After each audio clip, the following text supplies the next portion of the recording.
Is that really fair? Welcome to WatchMojo.com, and today we're counting down our picks for the top 10 celebrities that are unfairly and harshly hated. If you like this video, then you'll love the original content over at our sister channel, Ms. Mojo, your source for all things pop culture, celebrity, and entertainment. For this list, we're looking at celebs that might be irrationally hated for things other celebrities might get a pass on. For the record, we're not saying we hate them or that everything they've ever done should be forgiven, but are instead attempting to give another perspective you may not have considered. Number 10. Shia LaBeouf. The youngest Stevens brother in Disney's Even Stevens may have been immature and selfish. She calls you a slug. Yeah, well, because she loves me right down to the ground. But it was hard not to love the playful Lewis anyway. Shia LaBeouf's daytime Emmy-winning performance helped pave the way for more significant feature film roles. But with success came legal troubles, plagiarism allegations, and lots of controversy. Because he's a black man. That don't mean he's going to hell. It means a whole lot, bro. However, while they're not inexcusable, some of this could be chalked up to his coming of age in the spotlight, as well as LaBeouf's commitment to being an artist, which he's admittedly often taken too far. But let's not forget that he's also been shown not to take things too seriously. With age comes wisdom, and a man who will hopefully find his way.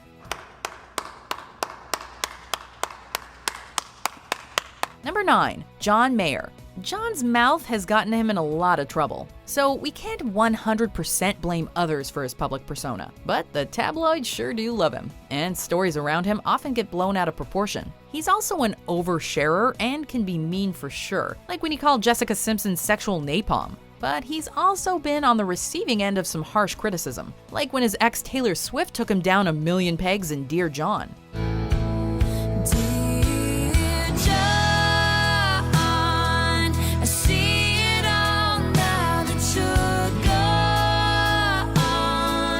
Laid low for a while and hopefully he's grown up, but there are probably more deserving people to hate on than a guy who's put his foot in his mouth and made some cheesy soft rock.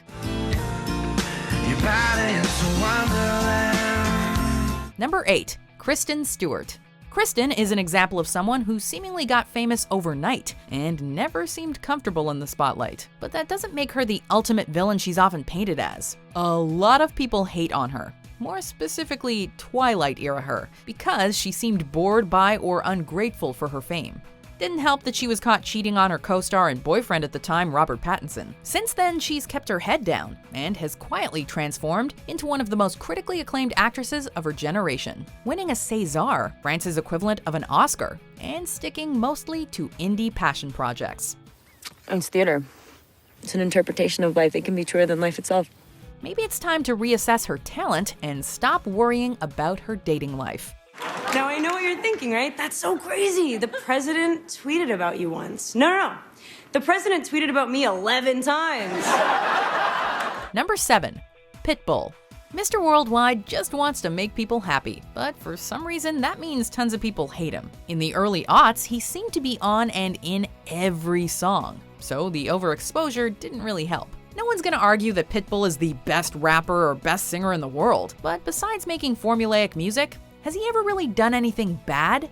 Not really. In fact, Pitbull uses his celebrity for good by using his name for charitable causes, like opening up a charter school in Miami. What we wanted to do was not only that, just give back to the community, but at the same time let them know that I'm from the same spot and I'm going through the same struggles. In 2017, he announced he had used his private plane to help fly cancer patients from Puerto Rico to the mainland after Hurricane Maria decimated the island. Seems all right to us. Number 6. Khloe Kardashian.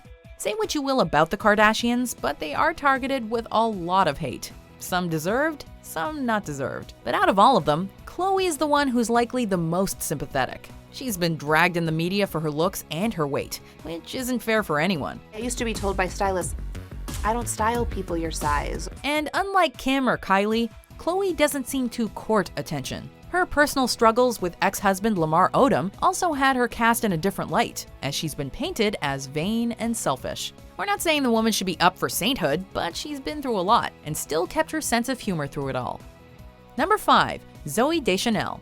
She is arguably the most huggable, hated hipster out there. People like to say that she's just a manic pixie dream girl because of her quirky roles in films like 500 Days of Summer. Do you like me?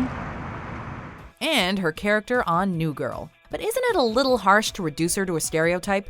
Bleh. Brr. No, that's crazy. That ain't real.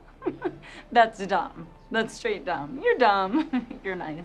Zoe is an actress, producer, mom, and businesswoman, co-founding the women's interest website HelloGiggles.com. She's also an accomplished musician, both within She and Him and her solo efforts. If all that doesn't sound like a woman creating her own narrative, we're not sure what qualifies. She may like cute dresses and bangs, but that's no reason to think she can't be taken seriously. Number 4, Nickelback. Never made it as a wise man. I couldn't cut it as a poor man stealing. By far the most hated musical group out of Canada, or really anywhere, Nickelback is a punching bag that most people can agree on. In the early 2000s, these guys were everywhere with songs like Photograph and Rockstar always on the radio and on the charts.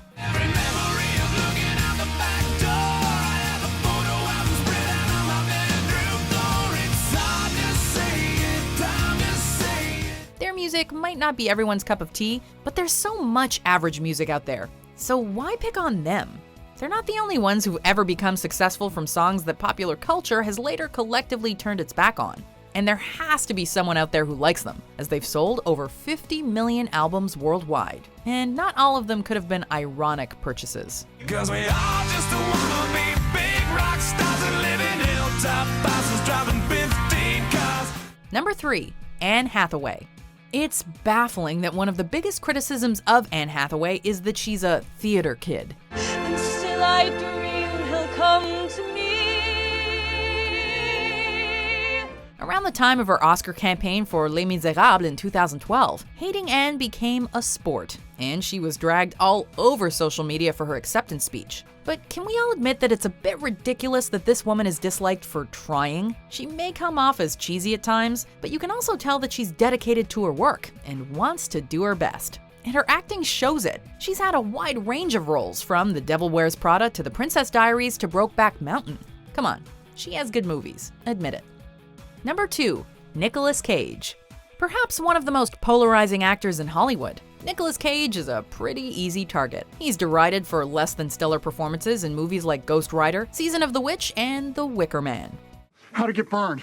How'd it get burned? How'd it get burned? How'd it get burned? He also seems like a pretty eccentric person, but it wouldn't be fair not to acknowledge that he can be a damn good actor when he wants to be. Case in point, movies like Adaptation. What if a writer is attempting to create a story where nothing much happens, where people don't change, they don't have any epiphanies? And Moonstruck. I lost my hand! I lost my bride! Johnny has his hand! Johnny has his bride! You want me to take my heartbreak, put her away, and forget? Which show that the guy has the chops. And more recently, the 2013 film Joe showed that there's still some life in him. Just root for this guy to make better choices and stop phoning it in. Number 1, Adam Sandler. Adam's star has definitely fallen in the early 21st century. He used to be a fan favorite with movies like The Wedding Singer and Happy Gilmore. I wanted to, but I just couldn't do it. But audiences didn't love his more serious comedies like Punch Drunk Love, even though the critics did. I don't like myself sometimes. Somewhere along the way, Adam decided to go back to the brand he knew worked. Gross out, over-the-top comedies. Sure, they're not as beloved as his earlier movies, but Adam's not the first or the last person to make a bad movie or 2 or 3. But can we all agree he's been maligned enough? He still makes a lot of people laugh, and at the end of the day, he seems like a pretty decent guy. Do you agree with our picks? Check out these other great clips from WatchMojo and subscribe for new videos every day.